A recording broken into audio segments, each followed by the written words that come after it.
Hello, my dear children. Children, in the class today, we are going to start with a new unit. And this new unit is very interesting. Electronics. And the topic we are going to take up today in electronics is band theory of solid. Yeah, children, band theory of solid. As obvious from the name itself, this theory is applicable only for solids. We cannot apply this theory for liquid. We cannot apply this theory for gases. And this theory explains the electrical behavior of all the solids. This theory explains the electrical behavior of all the solids we have. Well, we know, children, atoms in an isolated state. Atoms when in an isolated state. Isolated state. Atoms in isolated state have well-defined discrete energy levels. Well-defined discrete energy levels we have already studied for an atom in atomic physics. In Bohr's atomic model, we have already drawn this energy level diagram. So this energy band diagram, energy levels of different atoms which we have studied in atomic physics are only when atom is in isolated state. Isolated state is same as the state which is gaseous state. In isolated state, the separation between the atom is what? Infinite. An atom is said to be in isolated state when there is no other atom up to infinity around an atom. So, in isolated state, every atom has well-defined discrete energy levels. This is the energy of the ground state minus RCH Z square upon 1. And energy of the outermost discrete energy level is what? 0. And when these atoms come very close to each other, then solid is created. In gases, the separation between the atom is infinite. In liquid, the separation between the molecules or atom is what? Finite and small. But in case of solids, the separation between different atoms is what? Smallest. The solid is formed when the atoms come very close to each other. And when all these atoms come very close to each other, their atomic orbitals overlap. This is the atomic orbital of an atom. This is the atomic orbital of second atom. This is the atomic orbital of third atom. This is the atomic orbital of fourth, fifth, and so on. How many atoms are there? There are infinite number of atoms. And every atom has infinite different energy levels. So all these infinite orbitals of infinite different atoms lie all together in the same space. So they what? They overlap. And once they overlap, what happens? There is a sort of superposition which takes place in between them. And because of intermixing, intermingling, overlapping or superposition, what happens? A rearrangement is done. All these energy levels rearrange themselves. And they rearrange themselves into two different ranges of energies. One is called conduction band. This is high range of energy, which is called conduction band. And this energy level, that is the outermost energy level of this conduction band, is what? 0. That is maximum. So this high energy range, is called conduction band. This is low energy level, which is called as valence band. All the orbitals here which are empty, their energy rises and they move into this conduction band. They move into this what? Conduction band. And all the orbitals whose energy is what? Which are empty, which are electron filled, they occupy this valence band.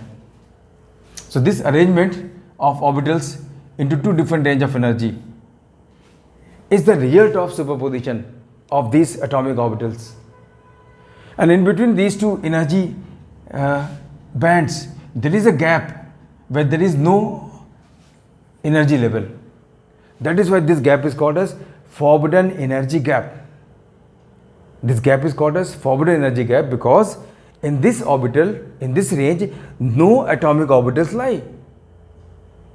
When all these orbitals were discrete and they were in atomic state, there were energy levels in this range also. In this range also they were atomic orbitals. But once the solid is formed, all these orbitals superpose on each other, all electron field orbitals move and occupy, yeah, a position in this band. These are electron filled orbitals, and all empty orbitals move into this conduction band.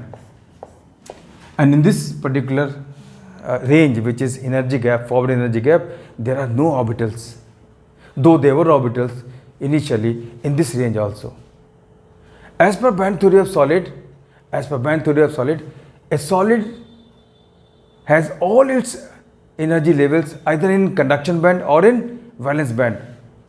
And a solid, very important, a solid is going to conduct only when there are electrons available for conduction in conduction band. A solid is going to conduct only when there are electrons available for conduction in conduction band. Otherwise, the solid is not going to conduct. As per this theory, children, all solids are classified into 3 different categories. And these 3 different categories of solids are what? Insulator, semiconductor, and metals. Insulators are, yeah, the elements of group 5, 6 and 7 of modern periodic table. And for these class of substances, well, the energy bands lie like this. This is conduction band, this is valence band. These are the energy levels in case of insulator. So all the orbitals in any solid, they either lie in conduction band or in valence band. So in insulator, this is conduction band and this is valence band. Yeah, this is valence band. And we know that valence band has electron filled orbitals. And in between these 2 bands, there is huge energy gap. That huge energy gap is greater than 3 electron volt. Since this gap is huge and free electrons are available here in, electrons are available here in valence band. And this solid is going to conduct, or any solid is going to conduct only when electrons are available for conduction in conduction band. Where could the electron come here from? The electrons in the conduction band could come from valence band. And valence band electron can move into conduction band only when they acquire this much of energy from surrounding, which is practically not possible. Electrons do acquire energy from the surrounding and they try to move up, but they are not able to overcome this energy gap. As a result, electrons are not available for conduction here. Since electrons are never ever available for conduction in conduction band, therefore these group of substances are what? Bad conductors. They do not conduct. Well, semiconductors. In semiconductors also we have, all orbitals lie in conduction band or in valence band. So this is energy level diagram, energy band diagram of semiconductor. This is valence band, this is conduction band, this is forbidden energy gap, and this forbidden energy gap is close to 1 electron volt.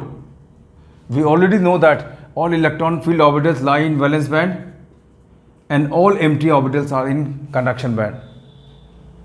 Well, this particular solid is going to conduct not only this, any solid is going to conduct only when electrons are available for conduction in conduction band, and electrons are here nearby in this valence band. Since this energy gap is small, so electron can move into this band very easily on account of energy they absorb from the surrounding. So electrons, on account of energy they absorb from the surrounding, can overcome this energy gap, and once they overcome this energy gap, they become the part of conduction band. And once they become part of the conduction band, the substance starts conducting. So these group of substances are what? Partial conductors. And as the temperature of these substances rises, the conductivity of the substances also increases. with the rise of temperature, more and more electrons are available for conduction in conduction band. So their conductivity increases. But the number of electrons available in conduction band is not huge. That is why we call them as what? Semiconductors or partial conductors. These are the elements. These are the elements of group 4 of modern periodic table. Okay, for metals, children. In case of metals, again we have all atomic orbitals or different atoms lying into different bands, conduction band as well as valence band.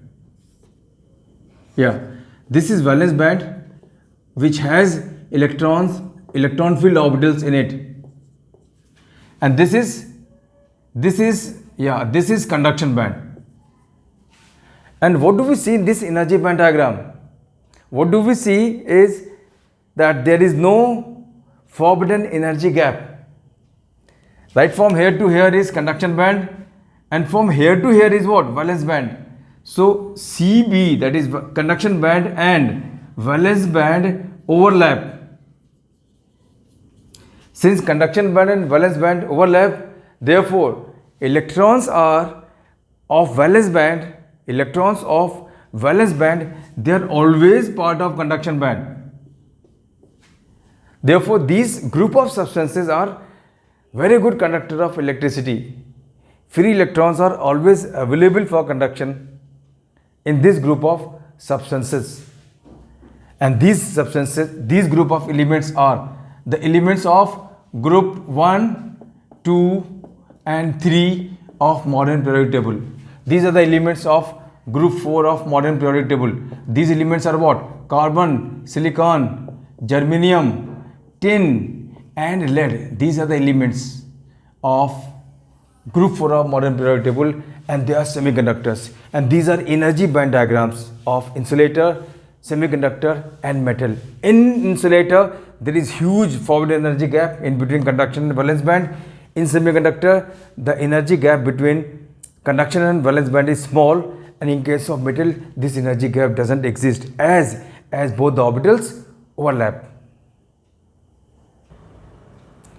Children, we have already studied the energy band diagram of semiconductors, and the energy band diagram of pure semiconductors we have studied.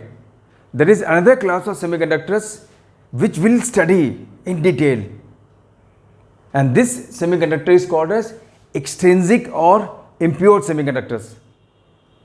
These impure semiconductors are of two types. One is N type, other is P type. Well, why do we discuss about N type and P type of semiconductors here? Because I want to tell you the energy band diagram for these semiconductors also. So N type of semiconductors, as the pure semiconductors, have conduction band and valence band, and we have what?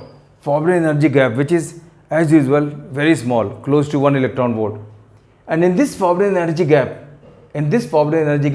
there is an additional energy level created in N type of semiconductor. This additional energy level is called as donor energy level, and this energy level has some additional free charge carriers, and these free charge carriers which are available at this level, which is in between this energy gap. Well, this is valence band. We already have electrons here, but now electrons won't have to move from here to here for these semiconductors to conduct. Electrons are not available just below conduction band. So the gap of electrons, the distance of the electron, the gap of the electron from the conduction band further decreases.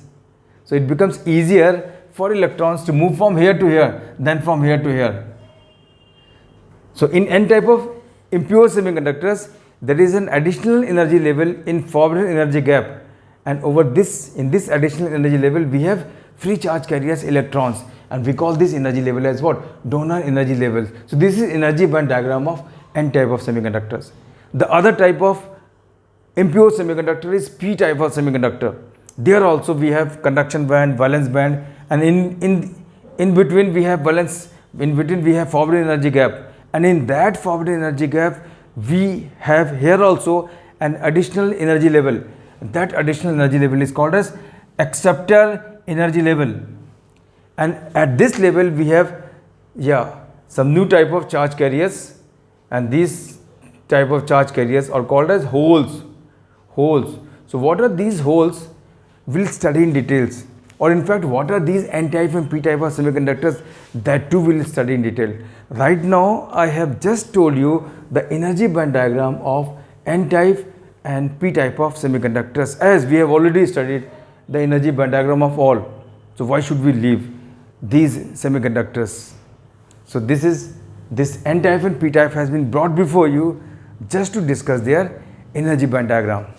So children, with this we come to the end of today's class. We'll meet again very shortly. Thank you very much and God bless you all.